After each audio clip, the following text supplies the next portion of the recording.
in Oklahoma to now $50,000 months are our norm. Um, we celebrated our first $50,000 month in September of this year, and we will most likely have two more of those before the end of this year. And it is absolutely insane to me. I had said that I wanted to make more in a month than I made in my entire CF, just to be able to prove that it's possible.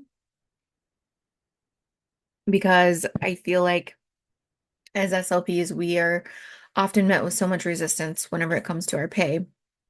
And I think that just very plainly, we deserve to be paid more than what we are in a lot of settings. And the work that we do is, I think, some of the most impactful work that you can do with another human, helping them communicate, eat, and drink. I don't think that it gets more impactful than that. And I think that we are very poorly compensated a lot of times. So, the main thing, whenever I look back and think about how the heck did we get here, I had to do a lot of mindset work because whenever you grow up in poverty, there's a lot of just negative thoughts that are ingrained in you about making money and what that looks like and what it feels like and what it gets to be like. So, we're going to talk about some mindset. And if you've ever heard of mindset work and you think that it's super hokey, there's actually research behind it. So, I'm going to share that with you. Um, The milkshake study by Crum et al. In 2011 was to test whether physiological satiation, as measured by the gut peptide ghrelin, may vary depending on the mindset in which one approaches the consumption of the food. So, ghrelin is often called the hunger hormone because it's released by the stomach when it's empty to signal the brain to eat. These levels are very high before meals and then they decrease after you eat. So, on two separate occasions, they had participants consume a 380 calorie milkshake under the pretense that it was either a 620 calorie indulgent shake or a 140 calorie sensible shake. So, we're telling people either this is like a healthy thing or this is like a dessert non-healthy thing. And then they measured their ghrelin at 20 minutes, 60 minutes, and then post-consumption 90 minutes. So during the first interval, they were asked to view and rate the misleading label of the shake. So it's either telling them 140 calories or 620. And then between the 60 and 90-minute mark, they were asked to drink and rate the milkshake.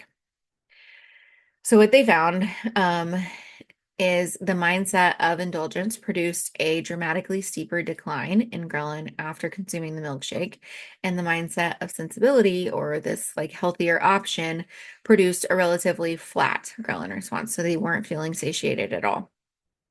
Um, it was consistent with what they had believed that they were consuming rather than the actual nutritional value of what they had consumed. So while some people may say perception is reality, they're telling us that perception is actually physiology. So the effect of the food consumption on ghrelin may be psychologically mediated, and mindset meaningfully affects physiological responses to food. And so I share that with you because this is something that shows, we have no volitional control over this ghrelin that is released whenever we're eating.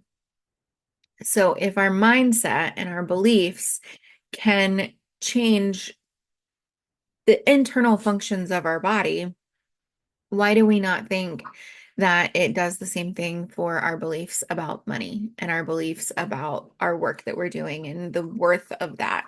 Um, so it's not a made up woo-woo thing.